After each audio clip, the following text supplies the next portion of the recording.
Happy Manic Monday, folks. This is PJ as usual, coming to you straight out of traffic. And as usual, we're giving God thanks for health and strength and life. Giving God thanks that we all had a decent or good weekend. So give thanks in all things. So let's just kick off.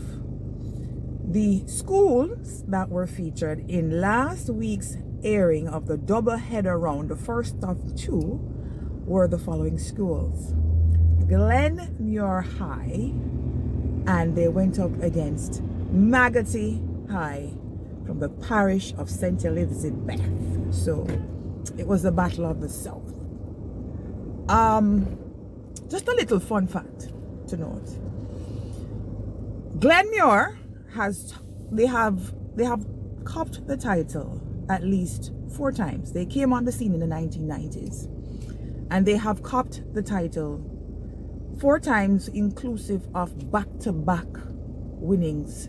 I think 2001 and 2002, back-to-back. So them did hot. In the 90s, they were a thing, guys. And Maggotty got their fame having gone up against the big, bad, mighty Woolmers boys. That team that year was the best in the history of Maggotty. Phenomenal girls. It was an all-female team. I said the girl them did shot. They brought down Woolmers in it was a very bitter match, bittersweet. Sweet for Maggotty, but bitter for Woolmers boys. But so based on Friday's airing, I can deduce 2 things. 1, I don't think the days of copping titles are anymore in the books for Glenmuir. It reminds me of, this match was like tea. You know, you drink, you get tea. You have certain tea were hot enough for bust gas, and you have certain tea were just enough for warm your stomach. Me never bust no gas of the performance from Glenmuir. Me never bust no gas. Them alright, you know, but we just never, it never so hot for me.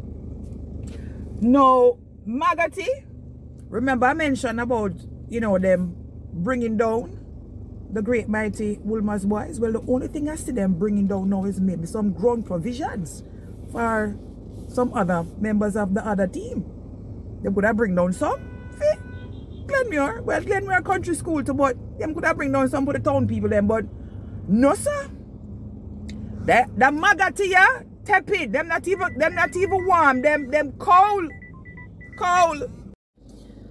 Boy, Maggotty, the performance did feel like room temperature lemonade. And you know, say room temperature lemonade not nice.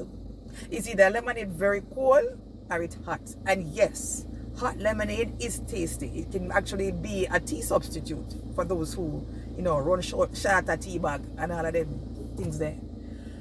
So let's just jump into the rounds and let's just go over the scores.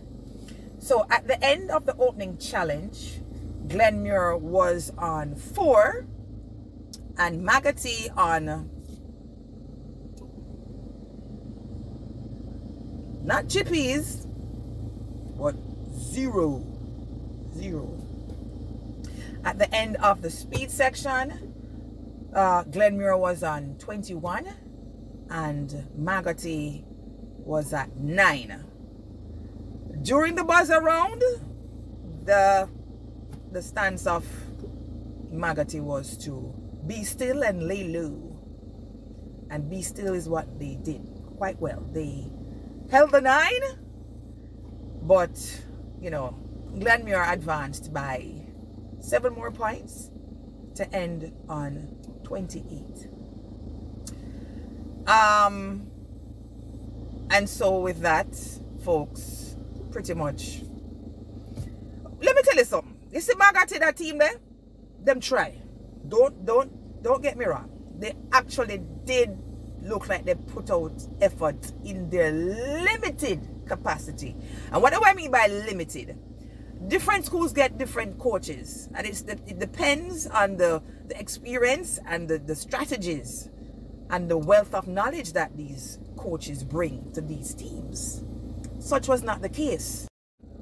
This is the case with Maggotty. I'm suspecting and I'm assuming, and guys, if I'm wrong, you can tell me. I don't know not what go on in the camp. But the coach that handled the Powerpuff Girls, I call it the Powerpuff Girls back then, the team that, you know, the phenomenal team, I suspect it's not the same one that they're using. Yeah. But nonetheless, you know, big up yourself, Maggotty. You came, you did your thing in our workout.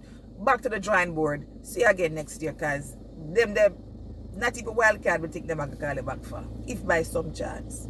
But anyway, Glenmuir, all the best. I don't think this team is going to reach the quarterfinals, but hey, big up yourselves. And with that said, guys, I'll see you all on Tuesday, God's willing. Until such time, toodles.